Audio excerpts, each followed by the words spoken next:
Hey, everybody. Welcome. Glad you're here tonight. We have a very special guest who's going to be reporting on a great situation. So it's going to be a great late night chat. Thanks for being here. Let's do it. Of the American century. I say that the century on which we are entering can be and must be the century of the common man. A radical redistribution of economic power. I mean, we know that racism is just a byproduct of capitalism.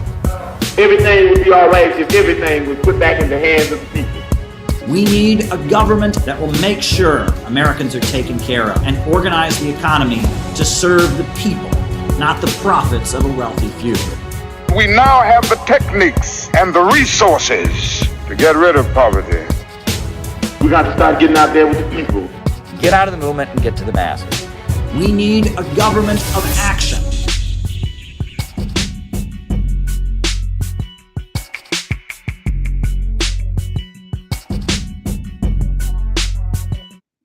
Welcome, everybody. So we're going to follow our usual format for tonight, except we have a very special guest. So the opening remarks will basically be me talking with our guest. We might follow up a little bit afterwards, comment on, the State of the Union, which just happened or is, I guess, still currently happening, and different events and all of that. And we can answer questions after the roll call in the second half of the program.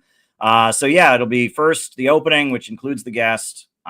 Then we'll do the roll call, and then I'll answer people's questions for the remainder of the show. Just a reminder, we are having the CPI convention in Chicago in July, and it's going to be absolutely tremendous. This will be the biggest event we've ever done. We're at the Midwest Conference Center near the Chicago O'Hare Airport. It's going to be really, really awesome. So go ahead and register for that.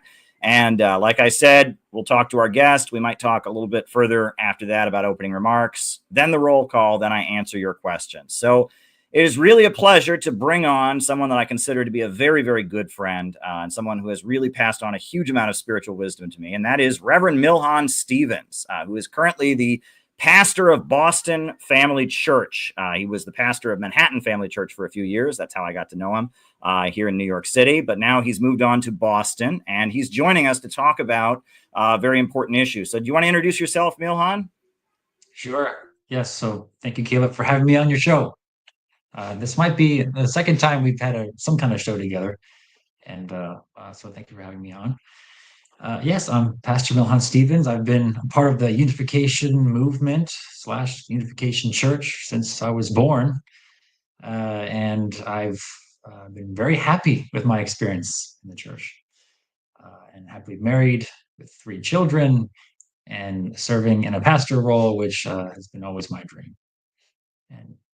But something about me is I'm a big peacemaker. I love I've been serving and given my entire life for this idea of world peace, which I believe is very possible. With people like Caleb, we can make it possible. Yeah. Well, hey, it's really great to have you on here. I do consider you to be a very good friend, and I was up in Boston to see your first sermon to the Boston Family Church when you got installed. That was really inspiring, and it's a great group of people up there too. Just a great band, and it was really, really great. But unfortunately, we're here because of some rather serious circumstances. Your church is facing some pretty heavy persecution in Japan, and you've got this emergency petition that you've put out. I want to put the link in the chat so that I really hope everyone will take the opportunity to sign this petition to defend religious freedom in Japan. I didn't realize how bad it was. So I guess I'll put the link is down below in the description. I'm going to put it in the chat as well.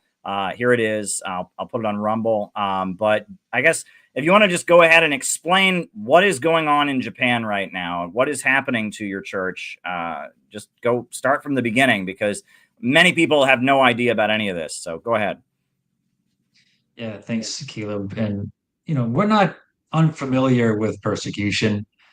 I think since we started to get really big in the 70s, and, whenever some religious group grows so fast, right, that's where we start to get these, we start to look like a threat to, the powers be. And I don't think anyone wants God to get credit for anything. Otherwise, someone loses funding somewhere. So naturally, we do. People start to, suspicious of us. So we're not unfamiliar with that. However, in Japan, it's gotten to the point where somewhat we got to do something because we have currently the Japanese government. They're really trying to frame our movement as as bad.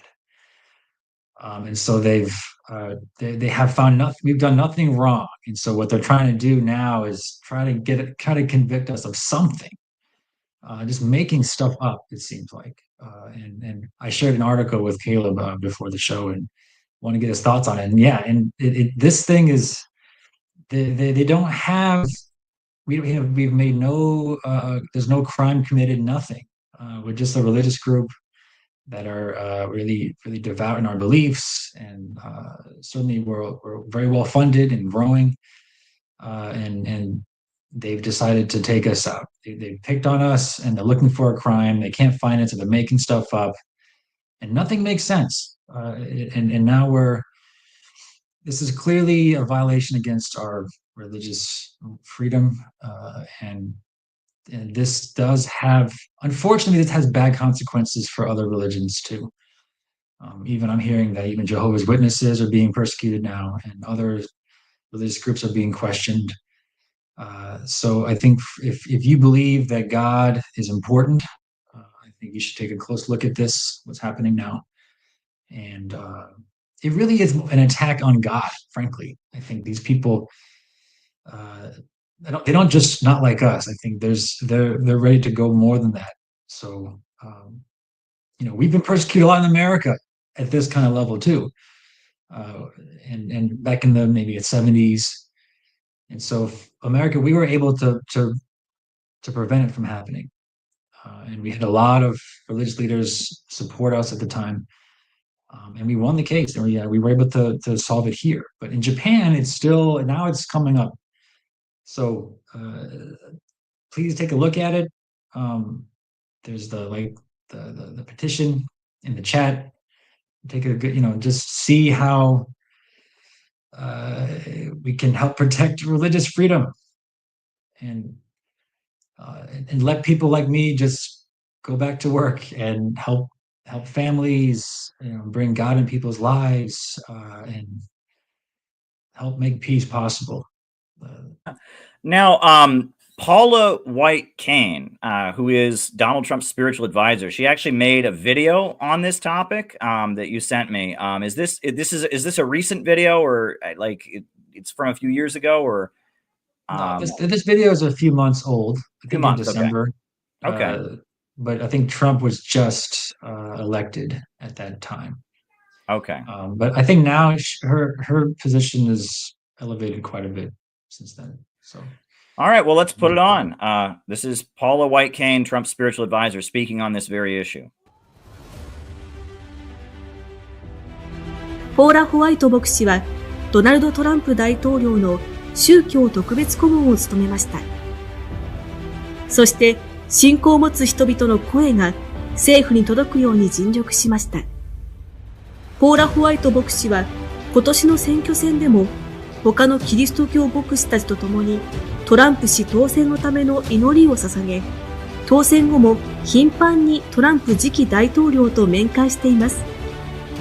選挙期間中に起きた銃撃事件から奇跡的にトランプ氏の命を救った神が彼に与えた新大統領としての使命を全うできるように祈りを捧げています。そのようなポーラ・ホワイト牧師から ICRF 日本委員会の信教の自由のための大会に送られたメッセージが届きました。どうぞご覧ください。Dear distinguished leaders, I am Pastor Paula White, President of the National Faith Advisory Board in the United States and spiritual advisor to President-elect Donald J. Trump. I'm honored to speak to you today at the International Coalition for Religious Freedom.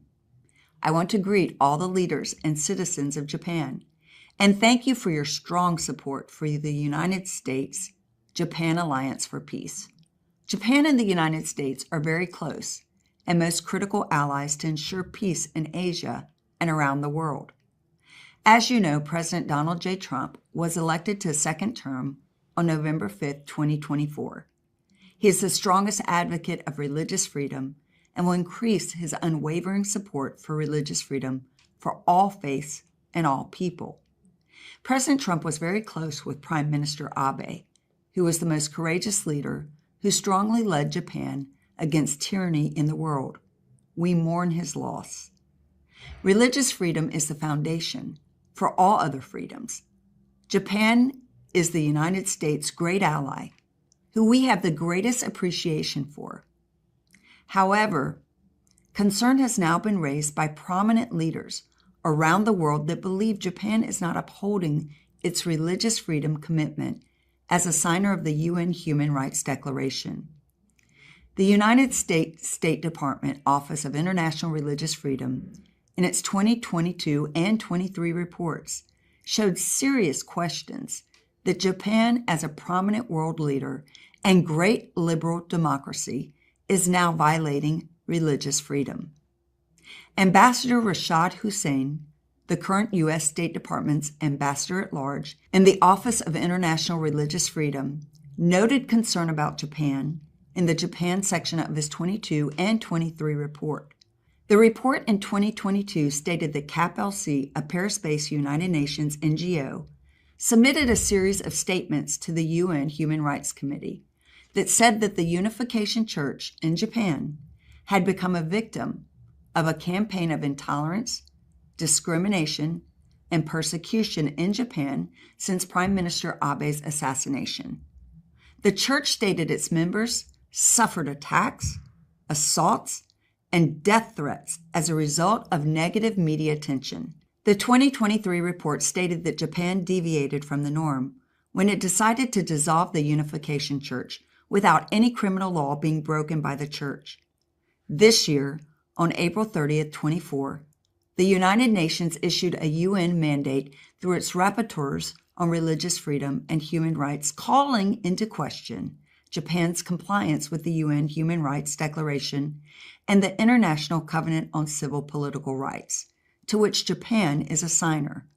According to the UN mandate, government guidelines stating that parents who strongly urge their children to go to church could be seen as child abuse. The mandate says this is directly causing the violations and physical attacks to the members of the Jehovah's Witnesses and persecution of the Family Federation and other religions. The UN Rapporteur on Religious Freedom made a formal request to the Japanese government to visit Japan to investigate the possible violations of religious freedom against minority religions, but the nation of Japan has denied her request. This rejection of her request is listed on the United Nations website. This is raising serious concern throughout the world about religious freedom in Japan. We in the United States are concerned that the media and some in the government and the Ministry of Justice are suppressing information and not allowing the public to know about the facts. Letters were sent to Prime Minister Kishida, the foreign minister, and the court from current U.S. congressmen, former heads of state, and the former U.S. Secretary of State, as well as the former U.S. Speaker of the House. The former U.S. Secretary of State said that this could have severe implications for our vital partnership and global perception of Japan's commitment to human rights. Religious freedom scholars and experts around the world are calling on Japan to stop the violation of the Jehovah's Witness and the Family Federation, Unification Church. As faith leaders and religious freedom experts, we urge our great ally in Japan to uphold religious freedom for all. May God abundantly bless Japan and the United States, Japan Alliance for Freedom throughout the world. Be blessed. Wow. So, yeah, that was quite a statement that she made. And so why don't you give the background? Because she talked about how the assassination of Shinzo Abe was kind of the trigger of this wave of persecution that you're facing. So why don't you give the background? We'll start with that. And I mean, I certainly have some thoughts, but we'll go from there. Go ahead. Yeah, and I'll just say it as I see it. I'm not a spokesperson for this at all, but just as I understand it, there's a member, a second generation member of our church in Japan, kind of disgruntled. Let's just say he had a bad experience with our church, and not everyone had a good experience with our church. Okay, and that goes for any church, to be honest, right? And so he apparently built a gun and assassinated President Abe, former President Abe. And I think it sounded like his reasoning was that he supported our church, and that he developed some hatred for him for that, and assassinated him. And his reasoning for not liking our church was his mom made a lot of donations and created financial issues. Well, let me just stop you right there for a minute. So, Shinzo Abe is a very loved leader in Japan, very popular from the Liberal Democratic Party. He's a conservative. He's kind of like a Ronald Reagan. People say he's like the Ronald Reagan of Japan. And he was friendly to your church, right? And when he was killed, there was an outpouring of mourning. People were mourning this guy. So the guy who killed him is mad at your church. You would think that there would be an outpouring of sympathy for your church under that circumstance, right? This is the most bizarre thing. So the mainstream media, though, decides to sympathize with a murderer, right? This guy committed an act of murder and murdered a beloved political figure. And then the mainstream media goes into overdrive, not in favor of your church and how awful this is, but against you. That just blows my mind. But go ahead, continue, tell the rest of the story. And clearly there was some kind of, the media just totally ate this up, and there were, again, because we did nothing wrong. And so they're trying, you can tell how hard they're trying to find something to pin us to, because we've done nothing wrong. And I can tell you, even in the US, we're constantly being audited. It's like we are our everything we do is impeccable because of how much we're persecuted everywhere. So in Japan, well, not anymore, not so much anymore in the US, but in Japan, they're looking for whatever they can. And so they have to make things up in order to get some kind of clamor and some more negative, and just take everything out of control. That's what I see what happened. And now they're trying to get us for something in the courts, and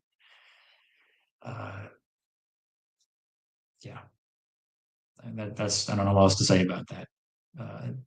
It's terrible.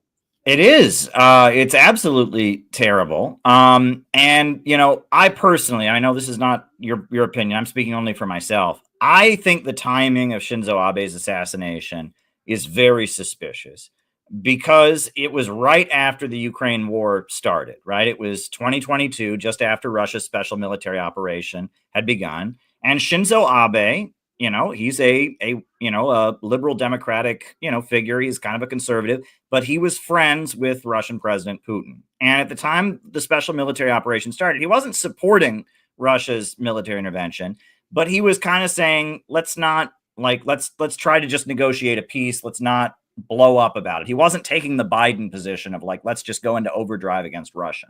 And so I found that to be very, very suspicious, the timing of it, right? That he was killed right as he was saying that. And I also have to ask the question of former presidents of the United States, you have Secret Service for the rest of your life.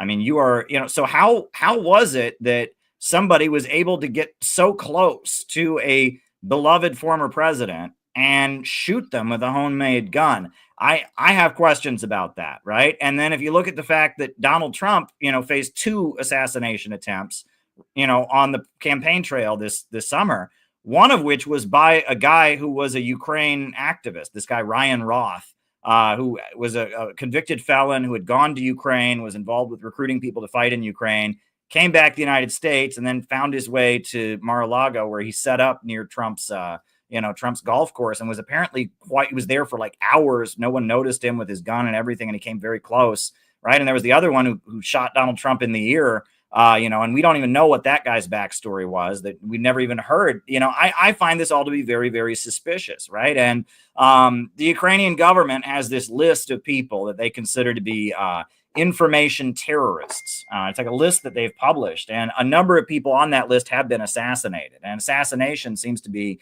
one of the main tactics the Ukrainians have decided to use for their own ends very openly. I mean, they took credit. There was a woman that I met in Russia a number of times. Her name was Daria Dugina, right? And she was the daughter of the Russian academic and philosopher Alexander Dugin. And she was murdered with a car bomb.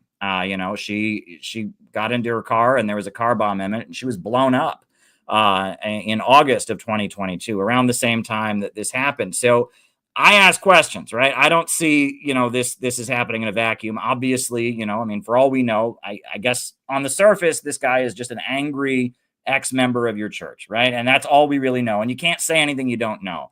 But we can say that this looks very, very suspicious. And the number of people that were killed around that time and what was going on and what's happened with Trump and all of that. And now, I mean, this all raises some questions in my mind. I don't know what actually happened, but this all raises some questions. But your church, the allegation, right? They're saying that your church is a quote unquote cult, which is a meaningless word, right? It's a completely meaningless word. I remember, I grew up in the United Church of Christ, and in my church we had the church library, which was this little room with a bunch of old books. And there was a book in the church library from like 1920. It was like an old dusty book. And it was called The Four Major Cults. And I remember I looked at it, and it was Jehovah's Witnesses, Mormonism, Christian Science, and Seventh-day Adventism.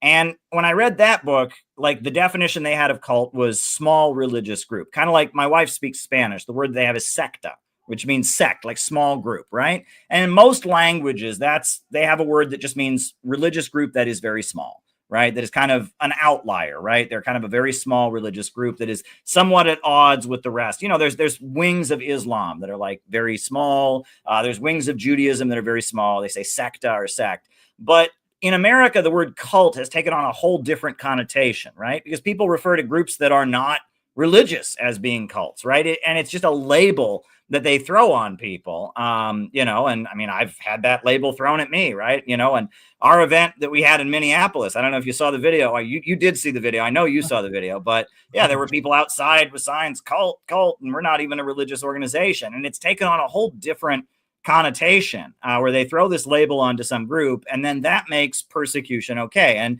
in the United States in the 1970s, notoriously, people from your group would get kidnapped, right? They would get dragged away in cars and locked in a room until they renounced their religious beliefs. Is that the kind of thing that's going on in Japan today? Well, it was much heavier up until there was one court case that we finally won. It was there was just a fine, but that court case pretty much ended any new kidnappings. But in Japan, it's pretty basic. Kidnapping, false imprisonment is a very serious crime. You'd think that that would be just kind of open and shut. But continue. Sorry, they just make up these laws saying, oh, if it's within the family, it's okay. Like you're treating your adult children like you can just detain them against their will. It didn't make any sense. And again, they have these, like you said, these false ideas that we've mind controlled them or some crazy stuff like that. It's like that's all they have because they don't have anything. So you meet any of us, we're just peace-loving people. We just don't. All we talk about is peace. That's all we care about, and somehow that really bothers people. So for whatever reason. Yeah, I mean it's wild, and the persecution in Japan has now escalated to this new level where I guess it was Paula White was referring to an order to disband, and now the article you showed me. So because the church hasn't disbanded, or they're saying you didn't answer some questions or something like that, they're hitting you with this insane fine. Who would ever heard of this kind of thing? I mean, and if this was happening, well, what's insane about the fine is how little it is. It's like $600. So you have the Supreme Court of Japan, who's getting all worked up about a $600 fine for not answering some questions, and that's the best they can do. That's all they can say about us. Some made up thing, and fining us for $600. Yeah, it doesn't make any sense. And I guess what I'm curious about, like, so in America, if you're a church, you have what's called tax exempt status, right? Where it's like you don't have to pay taxes, right? And you know, there's certain restrictions. You can't campaign for candidates, things like that, but you don't have to pay taxes. And you know, there are some restrictions on that. And Donald Trump made a point of he said he felt that was being misused, right? It was going, certain churches were being targeted. And so Donald Trump lifted the restrictions on that, you know, because that was being used for political purposes in some ways. And, you know, so you could understand maybe a government wanting to enforce something like that. Does Japan have tax exempt status? Is there anything like that going on? Or, you know, or is it simply the church can't exist? Because when I hear ordered to disband, I mean, that immediately just like, you know, I grew up I was telling you, I grew up in a small town in Ohio, a lot of Mennonites, and there were splits in the different Mennonite churches in my town. And there were a couple of people I went to school with. They had church in their living room because they had broken away from one of the Mennonite churches. They didn't have a building, so they met and they had church in their living room. So I guess, would that be a crime if your church had been ordered to disband, right? Would someone show up in the living room and say, no, this is an illegal church, and like arrest everybody or something? Like, this is absolutely crazy. How do you order a church to disband? Like, I don't get it. So go ahead and explain the situation. I think what they're trying to do first is dissolve the organization, unregister it. But that's probably the beginning, because looking at all the persecution that we already have, they'll just make it dangerous to gather and to organize. And what is the allegation? That you didn't answer some questions? I mean, you know, there's no crime. Like, I mean, have you been convicted of any crime? Like, what is this whole thing is absolutely crazy. So is there an allegation of like child molesting or something like that? I mean, what have they? I mean, there's nothing. I think they've gathered let's just say the members of our church, ex-members of our church who had a bad experience. Okay, let's be honest. Not everyone has a good experience in every church for whatever reason. Sure. So they gather them together and only hear their testimony and profess it as this is the facts or evidence. When we have thousands and thousands of people who had a wonderful experience and are deeply grateful for what the church has done for them, and their testimony is completely ignored. Right. So, yeah, and what I'm curious about is, you know, like, I mean, but there's no actual crime that's been committed. Like, and at the end of the day, who cares? Because there's no crime. Yeah, that's all that should matter. It doesn't matter, right? I mean, if all these people don't like you, I mean, it's not a crime to be not liked. You know, I mean, yeah, you know, it sounds like Schwab liked you a lot. So, you know, and he was a beloved prime minister of the country. So I don't get it. You know, so a bunch of people don't like you. And so, I mean, you know, Jesus was not liked by many people. I just think they're jealous. Yeah, I mean, this is completely crazy. And if the people who don't like you did something so egregious as to murder a beloved political figure in a country, like, that should be an argument in your favor, not an argument againty you. I mean, the situation. The kind of person this person would not fit into our church. Let's put it that way. I mean, he fell out. Yeah. Well, let me say one thing before we go any further. I love Japan. Yeah. My wife is Japanese. I have a Japanese mother. So I love going there, and I'm very proud of that. I'm very proud of my Japanese heritage. I think Japan has a lot we can offer the world for peace, and I just hope that the Japanese government, or anyone who has any conscience of their own, to just take a closer look and see that you're going to find some very proud Japanese people in our movement. Yeah, this is not about hating Japan at all, right? I mean, exactly, and that's what I'm trying to say. We love Japan. Yeah. Japan's better than this. Yeah, I mean, this is wild. I mean, now you mentioned, and I mean, this is obviously important. I know one issue that is very important to you and important to me is the peace talks on the Korean Peninsula, and that the leader of your church, Holy Mother Han, is one of the main advocates who's been speaking up about that for years and years and years. Do you want to talk about the work that Holy Mother Han has done around that issue, or? Yeah. So our Holy Mother Han, your mother, she is, the wife of Reverend Sun Myung Moon, and she is we're she's more than that, really. I think even as a movement, we're coming to find that, she really is what we call the only begotten daughter, the return of Christ. And, for those of you who a return of, so if Jesus was the only begotten son, she's the only begotten daughter. So, this certainly should raise some eyebrows, and that's a very bold statement. Also invites a lot of scrutiny and. Yeah, but it's your right. You have the right to believe that. I mean, Exactly. I mean, go ahead. Go ahead. Right. So what does the only begotten daughter, what is she trying to do while she's still alive? She wants to see peace on the Korean Peninsula and unification, because that creates a precedent for world peace. The day that we all wake up and realize we're one family under one heavenly parent who loves us so much, if we realize that, then we all kind of can work out our differences to help our God stop crying in pain. I mean, that's all we're trying to do.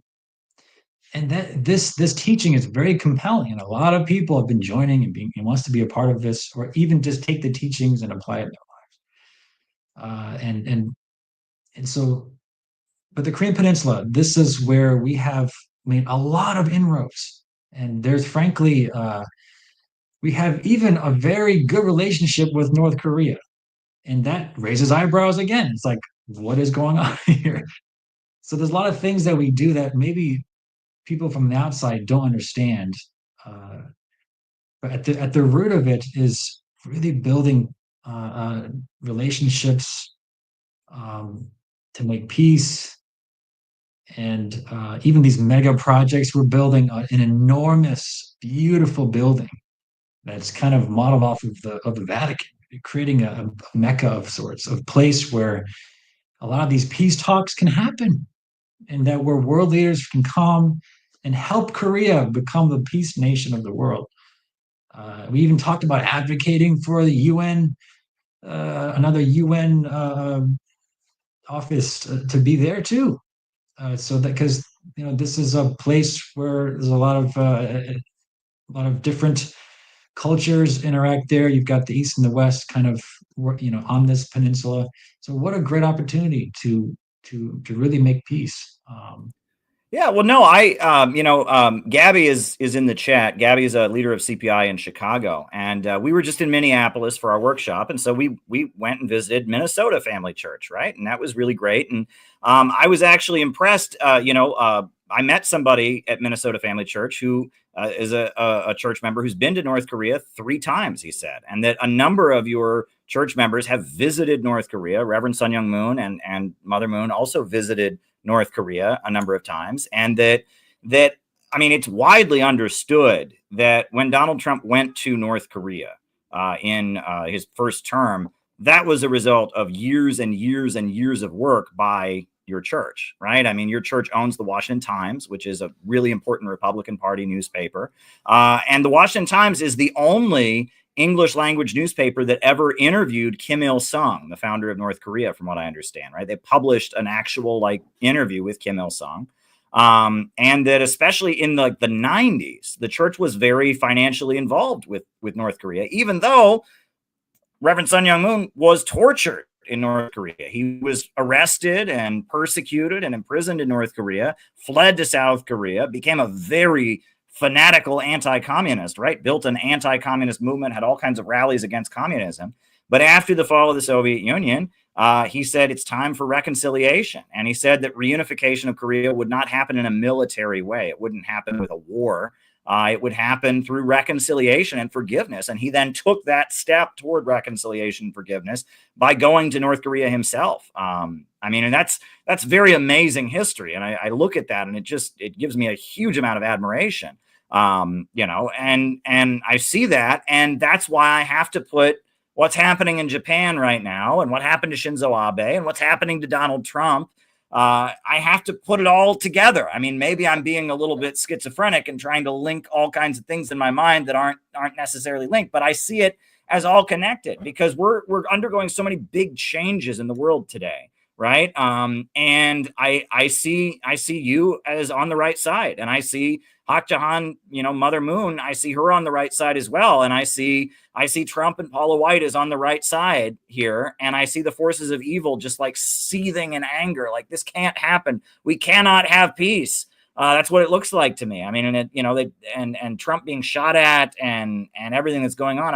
I see all of this as connected in a weird way. And maybe it's not directly connected. Maybe it's spiritually connected. Maybe it's connected in another realm, so to speak, and not connected here on earth. But I fit all of these things together. What do you think?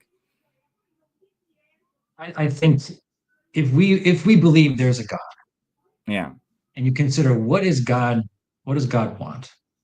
And he wants us all to realize we're loved, and we work towards it. And how that plays out, we're not going to know. But every time you try your best to make peace and reconciliation with your brothers and sisters, we're just getting that much closer to that summit where all just makes sense and we're all okay. But the truth does have to come out. And there's a lot of people who don't want the truth to come out. They don't want to. I don't know. There's a lot of profits being made somewhere when with the truth being withheld. Trying to keep control and things like this. So we have to do our part, build trust, build inroads, build relationships with each other. So even like a radical empathy for one another. Really know, like, no one profits from hurting anybody or lying about anything. So we have to, but I don't know about a direct link, but I will say that many times, as I understand, when there are issues with the North, that we would be consulted, and we would help, be a warm contact. That much I do know. I can't speak directly to anything though. Yeah, of course. I mean, according to Wikipedia, Reverend Moon was actually given a medal by North Korea after he died, the Medal of Reunification, because he had worked so hard for the reunification of the peninsula. And that's, I find, to be very admirable. And it seems like Hak Jahan Moon has continued that mission and is dedicated to that. And I think before Trump took office, there was something called Think Tank 2020. Something like that, right? That was dedicated to like starting the conversations about peaceful reunification of the Korean Peninsula. North Korea is very interesting because they're a country that that's a communist government that comes out of the Cold War. But there are very few American communists that support North Korea. The actual Communist Party of the United States cut ties with North Korea when they tested nuclear weapons and officially terminated its relationship with them. And most communist groups in America have nothing to do with North Korea. And North Korea is quite conservative in a way. They're really into the traditional family, from what I understand, right? They really promote the traditional family. Pornography is not permitted in North Korea. And that they, in a lot of ways, they try to uphold traditional Korean culture, which they see as part of their anti-imperialism, which I think is very interesting. And that there are some very anti-communist Korean nationalists who say, well, we don't agree with North Korea and we think they violate human rights, but they are more Korean than South Korea because South Korea is very, very westernized. Have you heard such sentiments before? Or? Oh yeah. And I've it is my belief, and maybe this is a bit idealistic, but really, Korea needs to see Holy Mother Han. She is her lineage is deeply rooted in the Korean people. Han, I don't know if you know that Hanguk is the Korean name for the country, and okay, her last name is Han. And so there's a lot of patriot, but there's a deep-rooted love for Korea. I think that the love for Korea should unite the nation, and I think the fact that North Korea has been preserving this tradition, this culture. Even though I saw a documentary one time that they're still doing arranged marriages and a lot of things that they preserve. They're almost like a time capsule of a lot of the Korean tradition. I think that should be something they can contribute towards really bringing Korea back. And the South Korea, of course, the their relationship with the other half of the world, the United States included. I think that is a great thing. I think there's huge potential for Korea, a unified Korea, to be a big force for good in the world. And we just have to. I think there's it's such an intrinsic conflict that it takes a religious leader to not necessarily untangle it, but to just bring so much light and love to the whole thing, and reconciliation, just to get the talk. We're having these talks, and we're doing something on a political level, but it's going to take more. It's going to take cultural, even sports, of course, economics. I know you're big about that. More economic exchange, not less, more. Like what we did, our church made a big investment to start a whole automobile industry in North Korea, and that, of course, you're going to thank someone who does that, and so that's why we have all the great relationship. And of course, I think with all the sanctions now, I mean, there's not much we can do. Well, yeah, I mean, that's one thing that many people talk about, how sanctions are economic warfare. It's basically you're telling a country you can't have bank transactions, you can't import certain products and all of that. And the idea behind sanctions is that the people of the country will suffer because they don't get food, or they don't get medicine, or they don't get certain products. And that will make them so angry that they demand their government respect human rights better, and it'll change.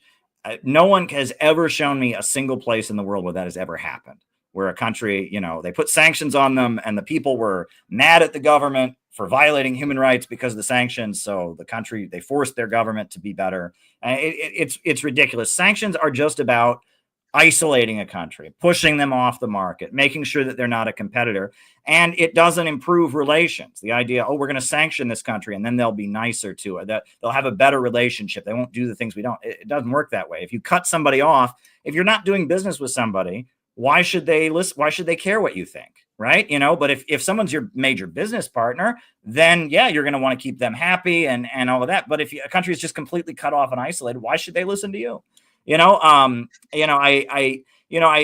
cover different press conferences and stuff. And, Iran is a country that's been subject to a lot of sanctions. Venezuela is another country that has been subject to a lot of sanctions. And both of those countries have been sanctioned. And so now they're very close. And now there's like whole Iranian supermarkets in Venezuela, and, Venezuela and Iran, their oil industry is cooperating. And I would watch these press conferences from the U.S. State Department, and they would just be so angry about this. How dare Iran and Venezuela be working together? It's like, buddy, you cut both of them off, So, yeah, what do you expect? You hate both of them, you cut both of them out, they're going to make friends with each other. And that, in the 90s, after the fall of the Soviet Union, North Korea, they had mass starvation there because of these sanctions. They couldn't get oil to run their tractors, and it was devastating. And Iraq really suffered in the 90s. The sanctions on Iraq, I believe the World Health Organization, people stepped down because they said it was like genocidal, the sanctions they were doing to Iraq.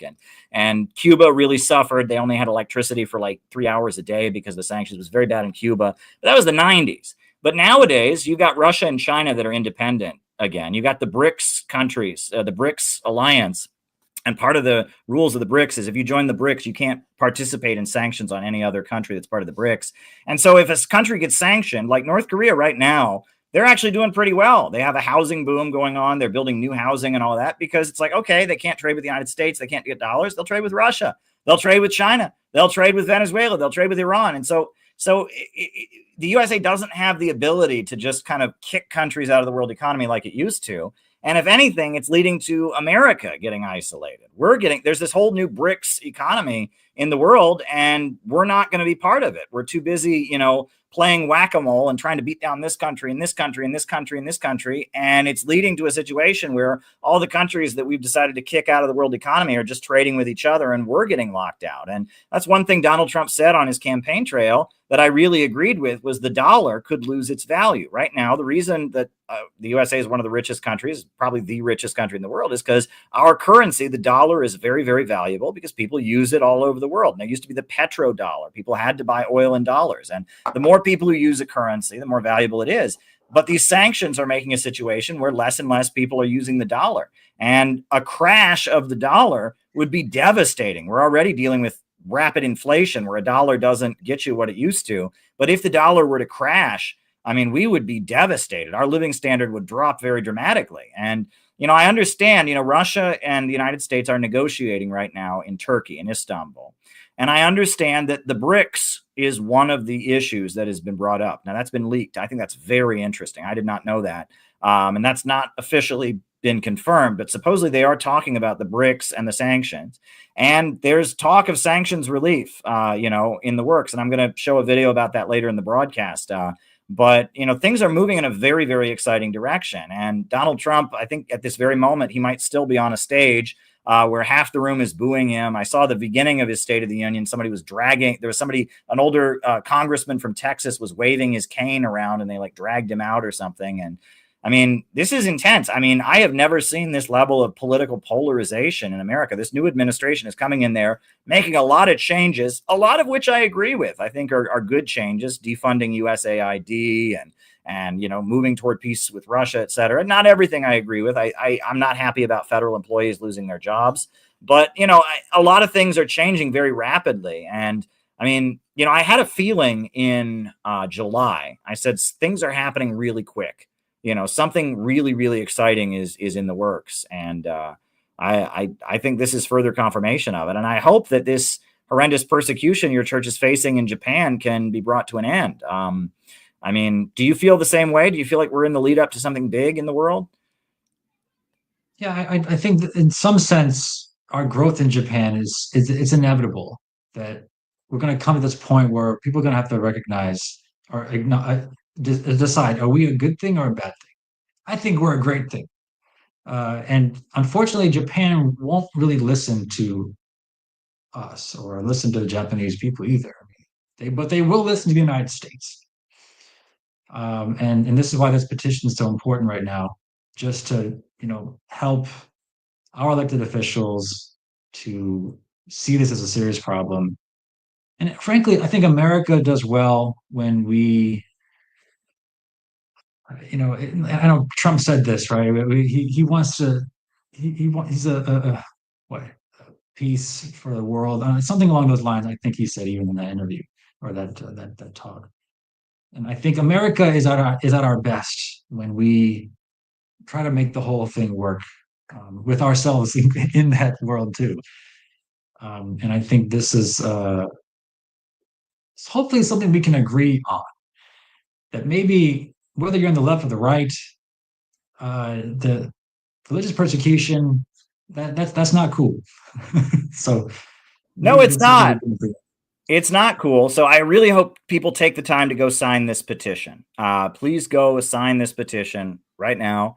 It's a really short statement that you're agreeing to. You're not agreeing to a huge amount of things. You're not agreeing to some big, long thing. Basically, it just says, we, the undersigned representatives of many faith communities, affirm that religious freedom is the foundation of all freedoms. We urge you to help Japan uphold this fundamental right and reverse its disturbing shift away from religious liberty.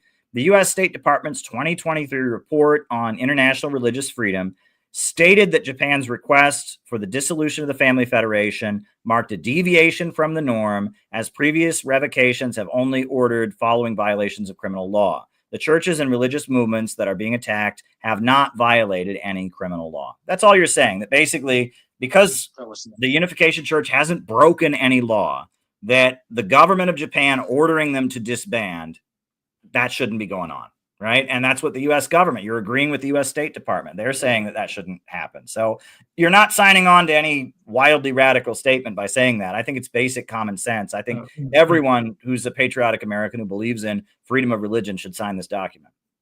This can protect a lot of religious freedom. And even other countries are watching too. I'm sure there's other countries that would love to get rid of these religions in their own countries. When they see this and they say, oh, nobody seems to care, that opens up a lot of issues everywhere else too. Yeah. So I hope people will take the time to go ahead and sign this petition. It's very important. And this is an issue that's getting very little attention in the United States, but it is certainly certainly very disturbing. And, there's that whole thing of like, first they came for, right? First they came for the communists. I didn't speak up because I wasn't a communist. Then they came for the trade unionists. Didn't speak up because I wasn't a trade unionist. Then they came for the Jews. I didn't speak up because I wasn't a Jew. Then they came for the Catholics. I didn't speak up because I wasn't a Catholic. And then they came for me, and there was no one left to speak up for me, right? I mean, that's a thing that gets referred to a lot, right? And it seems like this is a first they came for kind of situation, right? If they can do this, and they can just kind of ride the wave of negative media attention against a church in Japan and outlaw it, even though there has been no criminal law violation found, then they can start coming for everybody. And so, I mean, we have a duty to just say, look, you can't outlaw, yes, if a church is engaging in crimes, sure, you can outlaw it on that. But if there's no criminal activity, right? And, a lot of people who watch this channel are Catholic, absolute love for Catholics, but there's been some bad stuff in the Catholic Church. No one's outlawing them, right? I mean, there was some bad stuff that was covered up and all of that, and we don't blame the Catholic Church for that. We know there's a lot of people in the Catholic Church that were horrified by that and all of that, but there were, I mean, if they're not being outlawed for that, like, that's that. You talk about a double standard. No one's ever accused your church of doing anything remotely like what was apparently going on throughout the Catholic Church that they have really had to deal with. So this is absurd, right? This is really, really absurd. And I mean, it looks to me like somebody doesn't want peace on the Korean Peninsula. That's what it looks part like. Of the problem, and that's a part of the problem too. It's so absurd that no one even knows what to say about it, and it just keeps going along. And how many years has it been now? It's been 3 years since Shinzo Abe's assassination at this point, right? 3 years. They just kept this going, and they won't let it go, right?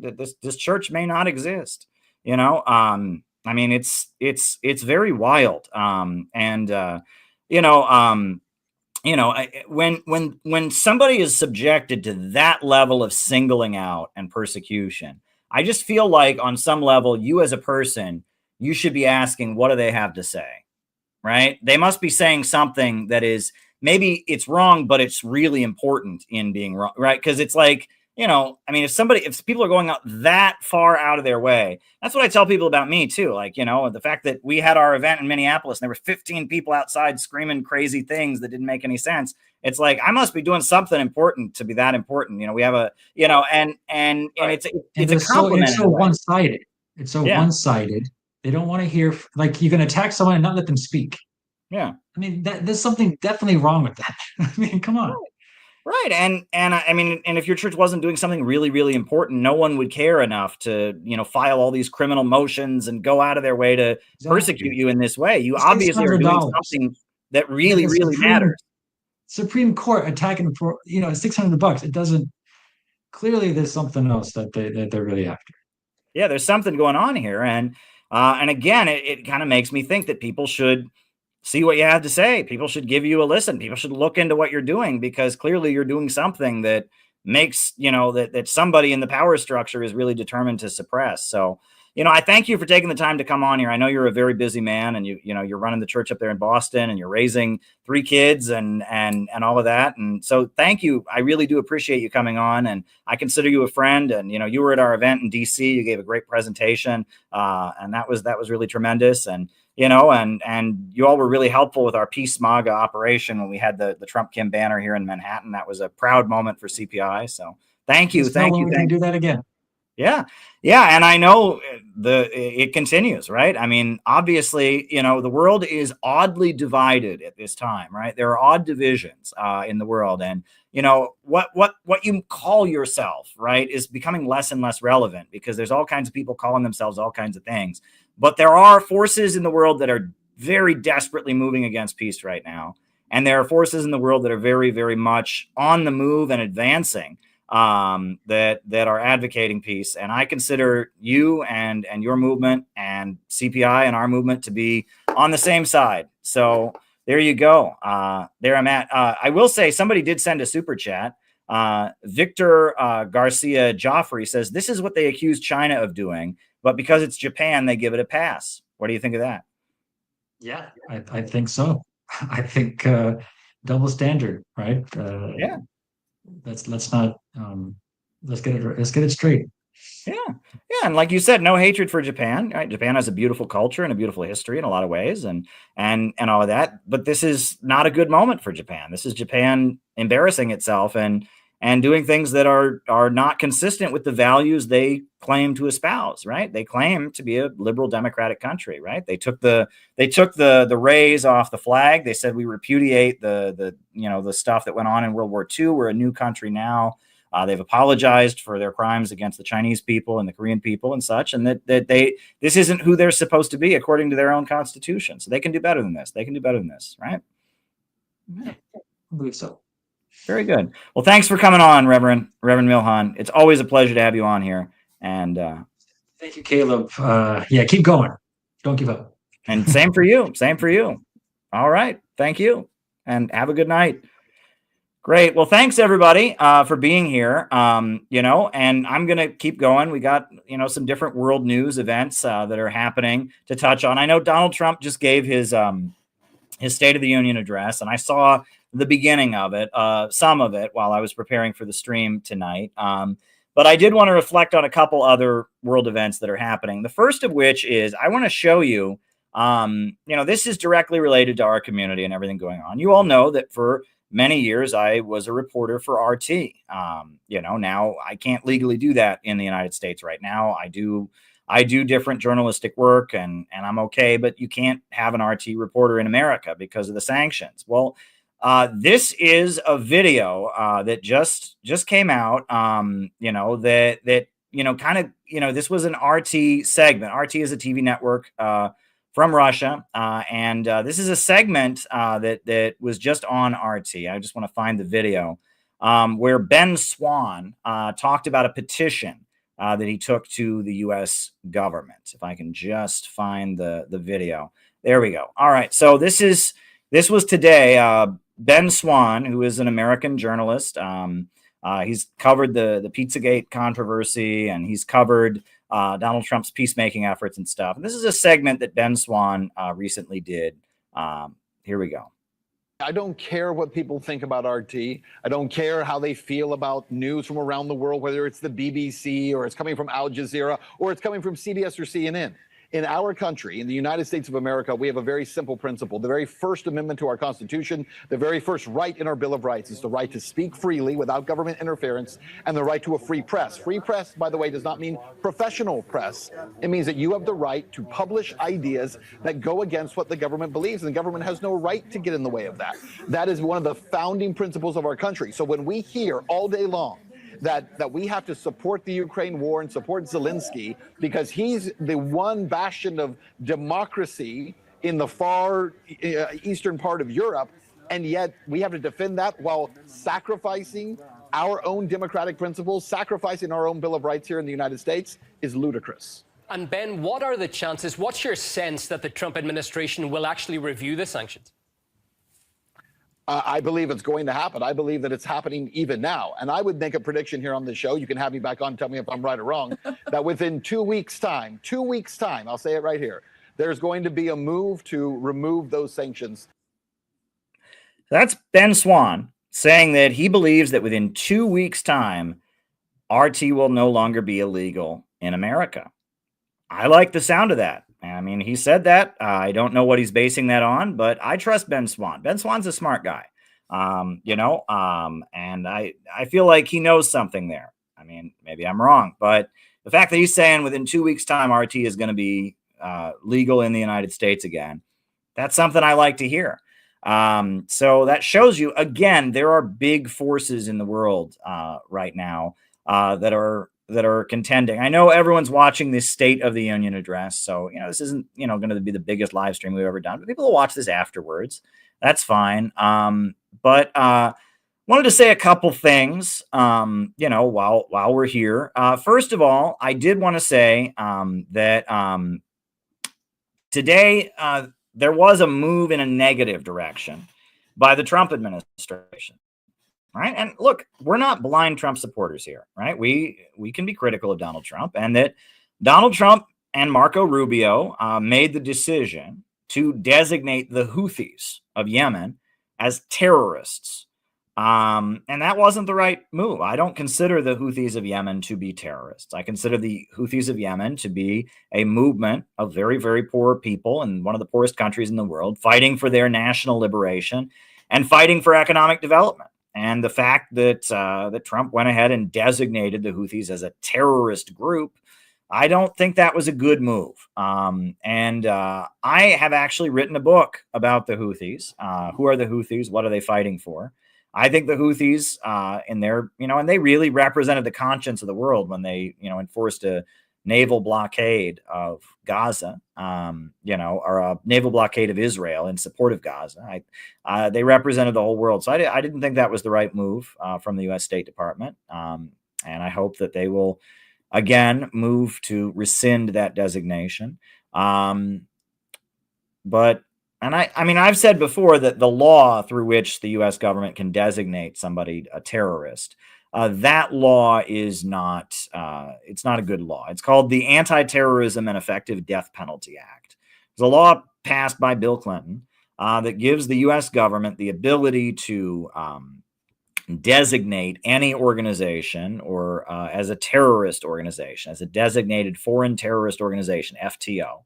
And if they have that legal designation, they are subject to very extreme sanctions, and it's a very serious crime for U.S. citizens to aid them in any way. And the list of what aiding them is very, very vague, and completely unconstitutional, right? And it's things that, could affect people's basic right to do business, people's basic right to free speech. There's a TV network in Lebanon, not an armed group, not a political party, but a TV network in Lebanon that has been designated as a foreign terrorist organization. That's outrageous. And there were a couple, there were some businessmen in New York City, from what I understand, that were put in prison for doing business with a TV network in Lebanon that was labeled a terrorist organization. That's absolutely outrageous. That's absolutely outrageous. And so I don't support the Anti-Terrorism and Effective Death Penalty Act of Bill Clinton. Recently Donald Trump designated the drug cartels of Mexico, a number of the drug gangs, a gang from Venezuela, a number of the drug gangs from Mexico. He designated them as terrorists. And I didn't support that because I don't support the law. However, I did point out that that it was coming from a good place, because everybody knows that those groups are armed by the American government, right? And they all have American government weapons, U.S. military-grade weapons, that the police cooperate with them. And especially the gang from Venezuela has been used by the American government against Maduro.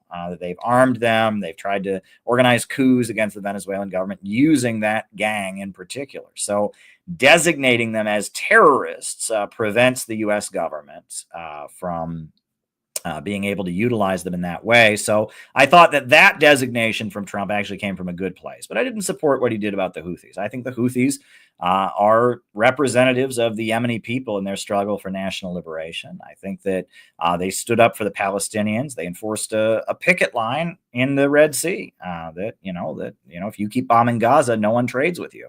And that's a tactic the labor movement has used in the past. And I have no problem with that.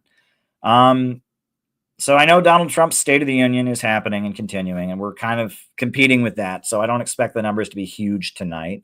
I did see that Representative Al Green got kicked out he was waving his cane and all of that. And, it's a wild time in our country. So why don't we, do the roll call? And then I'll answer any questions that you all have.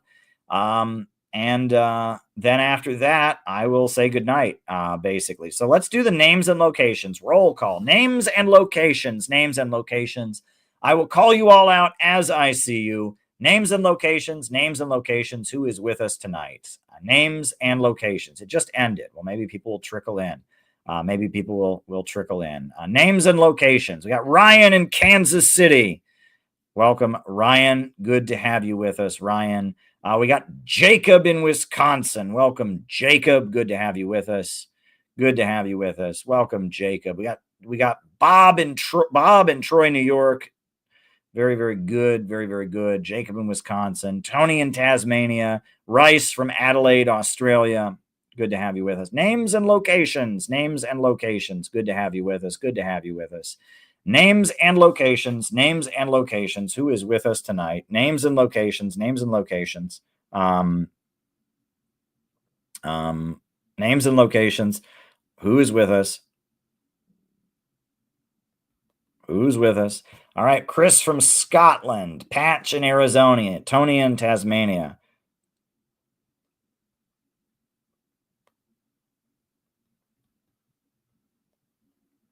Who's with us?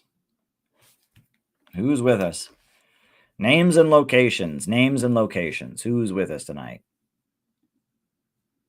Names and locations. Anybody else? Names and locations.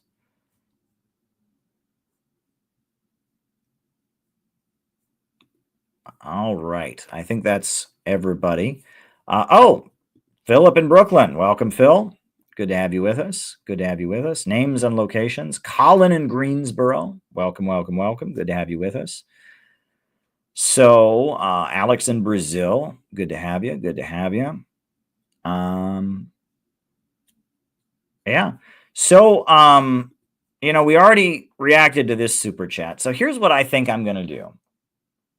All right. Just because this is a weird night, I am going to watch the rest of Donald Trump's State of the Union speech, and then I'm going to start a new stream and react to it.